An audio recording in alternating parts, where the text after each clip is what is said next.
Hi, I'm Kim. And I'm Sarah. Between the two of us, we've been yearbooking for a pretty long time. And in all that time, we've learned that yearbook can be so much fun. So we're here to show you the good, better, and best ways to make yearbooking a success. Let's dive in. Hi. Episode three. Episode 3, and today we're talking about the ladder. And the ladder is so important for you to have a successful year. So we want to tell you what it is, how it works, and how you can use it to have a really successful book and year. This is the ladder. Now, advisors, if you were at our new advisor workshop or if you were at our staff workshop, we harped on the ladder a lot. And I told you that I was going to check everybody's ladder the first thing when I come into the room. Guess what I did? Did you do it? I did the ladder.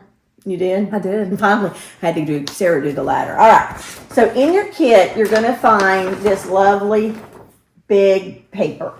Now, Here, I'll be your. The greatest thing about this is I like things on my wall. I like to be able to say, okay, these 32 pages are going in for deadline 1. These are going in for deadline 2. I like to be able for students to see them. The best thing about this is I want to know what's going on every page. Okay, now remember, there's only one page at the beginning and one page at the end, but everything else is a double page spread. So I want you guys to sit down and plan. What are we putting in our yearbook and what's going on every single page? Not just first deadline, all year long, everything. When you look at your book, this is what she means by double page spread. Double page. There's 2, one side, the other side, and together they make a spread. What if I don't know what's happening in the spring yet, Kim? I know I'm a planner, but that's far away. You still got to do it. You still got to set it up so that you have so many pages that, yes, you might have some content that just appears and there becomes student life. Yeah. But you need to have your sports planned out, your clubs planned out, your academics planned out. Every page needs to be assigned. 95% of the stuff you know. Right. You know what sports are happening. You know what events happen every single year. And you can leave a little wiggle room back, including like a specialty spread to be determined. But you're going to put a specialty spread there. Right. We just don't know what it's going to be yet. And you're going to do your ladder chronologically. Because that way you do have wiggle room. Yeah. That way, if, for instance, they cancel JV football and we're not going to have a team this year, I can easily move everything up, right? Yeah. But if I've got to do it chronological, so I have that ability. So the first thing I'm going to do, and Sarah's going to do when we come in to see you, is check your ladder, make sure it's all done, all planned out. Doesn't mean that something might not change a little, but we're going to have a plan, because without a plan, you're not going to meet deadlines and you're going to get very frustrated. This is a great way to go ahead and give kids assignments so they know what they're doing the whole year. They know what to be looking for. Because I've always said that if a student has a plan on yearbook staff, they're successful. Yeah. It's when they don't know what the plan is that they get frustrated. And we're happy to help you with your ladder. If you want us to look over it, see if we see any red flags, see if we have any comments, or if you need us, if you're brand new and you need us to help you do the ladder. Okay, we got a whole new big thing here. I'm going to just show you this real quick because this is important for the ladder. We print in what are called signatures. That is the first 16 pages are the first signature. Page 17 through 32, second signature, on and on and on. However, signatures are made up of 16 pages.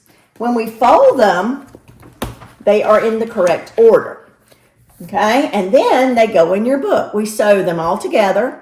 And then we put on the end sheet, which holds the cover to the book, okay? This is so important to understanding why chronological is your friend. We have to have all 16 of these pages to print. So if you decide, I just don't feel like doing page 8 and 9 in the middle of a spread, in the middle of a signature, we can't print it. So that's why it's so important to plan your ladder and know exactly what's going in on each deadline. And on your side, aside from it helping the plant, things happen. Okay, we plan, but things happen. So let's say we make it all the way to the spring, and one of the JV sports that you thought was going to happen doesn't make. Last year it happened at our school where my student goes to school. Golf didn't happen, and we thought it was going to happen, and there just weren't enough students to make the team. I had that at the end of the book because I did it in the spring. Right. And I was able to repurpose that page with something else in the spring. Right. But if I had done it the old way, which is old for a reason, Yeah, it is. and I had done all the sports together, then what happens is I now have a random page in the middle of a sports section and no sport to put there. Now, what content can I put in there that doesn't feel dumb? I mean, it really is hard sometimes to fill those. So take our advice, plan your ladder, and way things happen. Middle schools, do it by month. Okay? High schools, do it by week, or just do it by fall, winter, spring. But figure out how you want to do it and let us help you if you need help on it. Yeah, Okay? I like it. All right. See you guys later.